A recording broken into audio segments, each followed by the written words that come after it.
Hello friends, जय हिंद। कैसे हो आप सब? आई होप आप सभी स्वस्थ होंगे, मस्त होंगे और आपकी पढ़ाई भी अच्छी चल रही होगी। जैसा कि आप लोगों ने थंबनेल में देखा होगा कि ये SSC MTS previous year question Bharat तथा विश्व के भूगोल का पार्ट 5 है। और पिछले 4 वीडियो में हम लोगों ने 80 नंबर तक क्वेश्चन कवर कर लिए थे। यदि आपने वो नहीं देखे तो उनका लिंक नीचे डिस्क्रिप्शन में मिल जाएगा। एमटीएस के एग्ज़ाम के बहुत ही कम समय बचा है, इस वजह से हम ज़्यादा कुछ वीडियो में बात नहीं करेंगे। सीधे चर्चा करते हैं क्वेश्चनों की। 80 नंबर तक क्वेश्चन हम लोग पिछले में कवर कर चुके थे। 4 वीडियो में मिलाकर हर एक वीडियो में 20 क्वेश्चन आपको प्रोवाइड कराए जाते हैं। आज हम सीखेंगे 81 नंबर से क्वेश्चन। तो फटाफट से वीडियो को आप लाइक ज़रूर कर दीजिए। जो लोग भी स्टार्ट करते हुए एक लाइक ज़रूर कर दीजिए, ताकि उस लाइक से हमें और खुशी मिलती है और ज़्यादा से ज़्यादा हम आपके लिए क्वेश्चन प्रोवाइड कराने का प्रयास करते हैं। देखते हैं 81 नंबर क्वेश्चन क्या लिखा हुआ है। लिखा है, नाथुला और जेलेपला दर्रा किस पर्वत श्रृंखला में स्थित है? 2 ऑप्शन आपको यहाँ दिए गए हैं, 2 ऑप्शन नेक्स्ट स्लाइड में होंगे। फिलहाल में आप क्वेश्चन पर ध्यान दीजिए। लिखा है, नाथुला और जेलेपला दर्रा किस पर्वत श्रृंखला में स्थित है? पहला लिखा है सह्याद्री, दूसरा लिखा है विंध्य पर्वत। नेक्स्ट ऑप्शन देखते हैं इसके। तीसरा ऑप्शन दिया गया है हिमालय और चौथा लिखा है अरावली। तो आपका नाथुला और जेलेपला दर्रा किस पर्वत श्रृंखला में है? तो वो है आपका हिमालय में। ऑप्शन सी इसका सही हो जाएगा। नेक्स्ट क्वेश्चन देखिए, 82 नंबर क्या लिखा हुआ है। लिखा है, उत्तरी गोलार्ध में ग्रीष्मकालीन अयनांत किस दिन होता है? उत्तरी गोलार्ध यानी नॉर्थर्न हेमिस्फेयर में ग्रीष्मकालीन अयनांत यानी समर सोल्स्टिस किस दिन होता है? देखते हैं इसके ऑप्शन। पहला ऑप्शन लिखा हुआ है दिसंबर 22, फिर लिखा है मार्च 21, फिर लिखा हुआ है जून 21, फिर लिखा हुआ है सितंबर 23। तो इसका ऑप्शन सी सही हो जाएगा, यानी जून 21, यानी 21 जून को उत्तरी गोलार्ध में ग्रीष्मकालीन अयनांत होता है। नेक्स्ट क्वेश्चन देखिए, 83 नंबर क्या लिखा हुआ है। लिखा है, निम्नलिखित में से किस स्थान पर रेशम निर्मित वस्त्र उद्योग मौजूद नहीं है?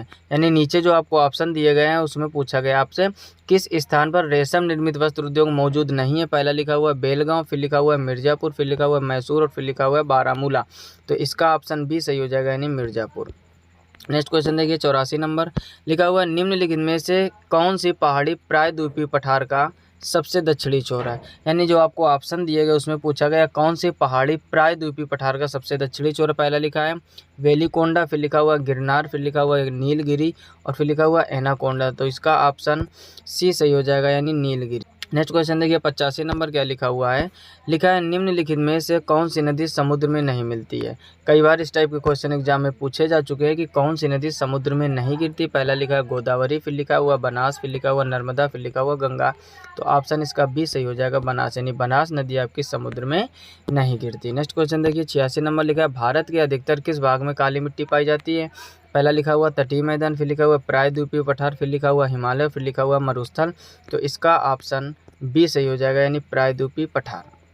भारत के अधिकतर किस भाग में काली मिट्टी पाई जाती है? तो प्रायद्वीपीय पठार में सबसे ज़्यादा काली मिट्टी पाई जाती है। नेक्स्ट क्वेश्चन देखिए, 87 नंबर लिखा हुआ है, गुंडी राष्ट्रीय उद्यान कहाँ स्थित है? पहला लिखा है हिमाचल प्रदेश, फिर लिखा हुआ तमिलनाडु, फिर लिखा हुआ तेलंगाना, फिर लिखा हुआ आंध्र प्रदेश। तो इसका ऑप्शन बी सही हो जाएगा, यानी तमिलनाडु। क्वेश्चन देखिए, 88 नंबर लिखा हुआ है, नील नदी निम्नलिखित में से किस देश में बहने वाली नदी नहीं है? ध्यान से समझो, कह रहा है नील नदी किस देश में बहने वाली नदी नहीं है। पहला लिखा हुआ है मिस्र, फिर लिखा हुआ अल्जीरिया, फिर लिखा हुआ केन्या, फिर लिखा हुआ तंजानिया। तो इसका ऑप्शन बी सही हो जाएगा, यानी जो आपकी नील नदी है वो अल्जीरिया में नहीं बहती है, बाकी आपके मिस्र, केन्या, तंजानिया तीनों जगह प्रवाहित होती है या बहती है। नेक्स्ट क्वेश्चन देखिए, 89 नंबर लिखा हुआ है, कलिंगपोंग हिल स्टेशन कहाँ स्थित है? पहला लिखा अरुणाचल प्रदेश में, फिर लिखा हुआ पश्चिम बंगाल में, फिर लिखा हुआ सिक्किम में, फिर लिखा है जम्मू और कश्मीर में। तो इसका ऑप्शन बी सही हो जाएगा, यानी पश्चिम बंगाल। यानी कलिंगपोंग हिल स्टेशन कहाँ स्थित है? तो वह है आपका पश्चिम बंगाल में। नेक्स्ट क्वेश्चन देखिए, 90 नंबर लिखा हुआ, निम्नलिखित में से कौन सा भूभाग नदी के प्रबल प्रवाह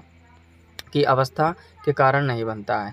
यानी निम्नलिखित में से कौन सा भूभाग नदी के प्रबल प्रवाह की अवस्था यानी यूथफुल स्टेज जिसको कह सकते हो आप, के कारण नहीं बनता है? पहला ऑप्शन लिखा हुआ वी आकार की घाटियाँ, फिर लिखा हुआ नदी मुख भूमि, फिर लिखा हुआ क्षिप्रिका, फिर लिखा हुआ महाखड्ड। तो इसका ऑप्शन बी सही हो जाएगा, यानी नदी मुख भूमि। Option B is correct. Next question देखिए, 91 नंबर लिखा हुआ है, महाद्वीपीय द्रव्यमान का मुख्य खनिज घटक क्या है? यानी क्वेश्चन क्या पूछा गया है, महाद्वीपीय द्रव्यमान का मुख्य खनिज घटक क्या है? पहला लिखा हुआ एल्यूमिना और मैग्नीशियम, फिर लिखा हुआ सिलिका और एल्यूमिना, फिर लिखा हुआ मैग्नीशियम और सिलिका, फिर लिखा हुआ ऑक्सीजन और एल्यूमिना। तो इसका ऑप्शन बी सही हो जाएगा, सिलिका और एल्यूमिना। नेक्स्ट क्वेश्चन देखिए, 92 नंबर क्या लिखा हुआ है। लिखा है, निम्नलिखित में से कौन सा क्षेत्र एक तटीय स्थल रूप नहीं। पहला लिखा है समुद्र तट की पहाड़ी, फिर लिखा हुआ समुद्री स्टैग, फिर लिखा हुआ हिमोड़, फिर लिखा हुआ समुद्र की गुफाएं। तो इसका ऑप्शन आपका सी सही हो जाएगा, यानी हिमोड़। यानी निम्नलिखित में से कौन सा क्षेत्र एक तटीय स्थल रूप नहीं है, वो है आपका हिमोड़। नेक्स्ट क्वेश्चन देखिए 93 नंबर। 93 नंबर में लिखा हुआ है कुल क्षेत्रफल के संदर्भ में विश्व की सबसे बड़े देशों में भारत किस स्थान पर, यानी क्षेत्रफल की तुलना में या क्षेत्रफल की दृष्टि की तुलना में विश्व के सबसे बड़े देशों में भारत किस स्थान पर। पहला लिखा हुआ 6वें स्थान, फिर लिखा है 4थे, फिर लिखा है 5वें, फिर लिखा है 7वें। तो इसका ऑप्शन डी से हो जाएगा। नहीं, क्षेत्रफल की दृष्टि से भारत विश्व में बड़े देशों में 7वें स्थान पर। नेक्स्ट क्वेश्चन देखिए 94 नंबर लिखा हुआ सबसे बड़ा बसा हुआ नदी द्वीप किस नदी पर स्थित है, यानी कौन सा नदी द्वीप है जो सबसे बड़ा है और किस नदी पर बसा हुआ। ध्यान से समझो, सबसे बड़ा बसा हुआ नदी द्वीप किस नदी पर स्थित है। पहला लिखा है गोदावरी में, फिर लिखा है ब्रह्मपुत्र, फिर लिखा है गंगा और फिर लिखा है कृष्णा। तो ऑप्शन इसका बी सही हो जाएगा, यानी ब्रह्मपुत्र। यानी ब्रह्मपुत्र नदी पर सबसे बड़ा बसा हुआ नदी द्वीप है। नेक्स्ट क्वेश्चन देखिए 95 नंबर लिखा हुआ निम्नलिखित में से कौन सी पहाड़ियाँ भारतीय प्रायद्वीपीय पठार में नहीं पाई जाती। फिर से पढ़ लो एक बार क्वेश्चन ताकि कन्फर्म हो जाए।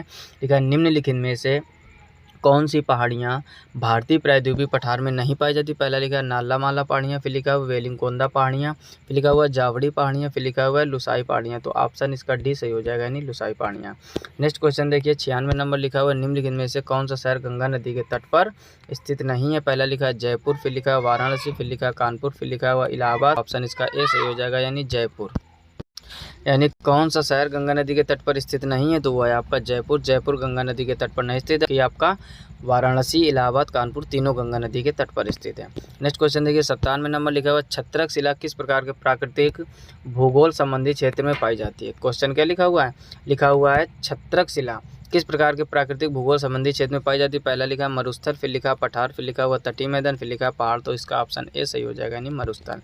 नेक्स्ट क्वेश्चन देखिए 98 नंबर लिखा हुआ है धौलाधार श्रृंखला कौन सी हिमालय श्रेणी का हिस्सा है। पहला लिखा है पूर्वांचल, फिर लिखा हुआ लघु हिमालय, फिर लिखा है महान हिमालय, फिर लिखा हुआ शिवालिक।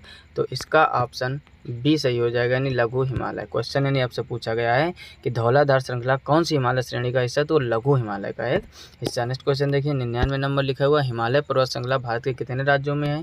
पहला लिखा है 10, फिर लिखा हुआ है 8, फिर लिखा हुआ है 5, फिर लिखा हुआ है 7। तो इसका ऑप्शन ए सही हो जाएगा, यानी 10। यानी क्वेश्चन आपसे पूछा गया कि हिमालय पर्वत श्रृंखला भारत के कितने राज्यों में है, तो हिमालय पर्वत श्रृंखला भारत के 10 राज्यों में। नेक्स्ट क्वेश्चन देखिए 100 नंबर लिखा हुआ है जड़ोल मृदाएं भारत के कुल क्षेत्रफल के लगभग खालिस्तान प्रतिशत में फैली हुई है। यानी जो जड़ोल मिट्टी है भारत के कुल क्षेत्रफल में कितने % भाग में फैली। पहला लिखा 40, फिर लिखा 25, फिर लिखा 30, फिर लिखा 50। तो इसका ऑप्शन ए सही हो जाएगा, यानी जो जड़ोल मिट्टी है आपकी वो भारत के क्षेत्रफल के लगभग 40% हिस्से में फैली हुई है। तो यहाँ तक 100 क्वेश्चन हम लोगों ने कवर कर लिए था पार्ट 5। इसके पहले के वीडियो देखने के लिए उनका लिंक नीचे डिस्क्रिप्शन में मिल जाएगा। वीडियो को लाइक नहीं किया तो लाइक कर दीजिए। चैनल पर पहली बार आए तो सब्सक्राइब करके नोटिफिकेशन बेल को ऑल पे जरूर सेलेक्ट कीजिए ताकि मैं कोई भी नया वीडियो अपलोड करूं तो आपको तुरंत नोटिफिकेशन मिल जाए। इस चैनल पर आपको सभी प्रीवियस ईयर क्वेश्चन सभी एग्जाम के लिए सभी सब्जेक्ट के प्रोवाइड कराए जाते हैं। तो अगर जानकारी अच्छी लग रही हो तो दोस्तों में शेयर भी कर दीजिए। मिलते हैं नेक्स्ट वीडियो में, तब तक अपना ख्याल रखिए, अच्छे से पढ़ाई करते रहिए। तब तक के लिए जय हिंद, राधे राधे।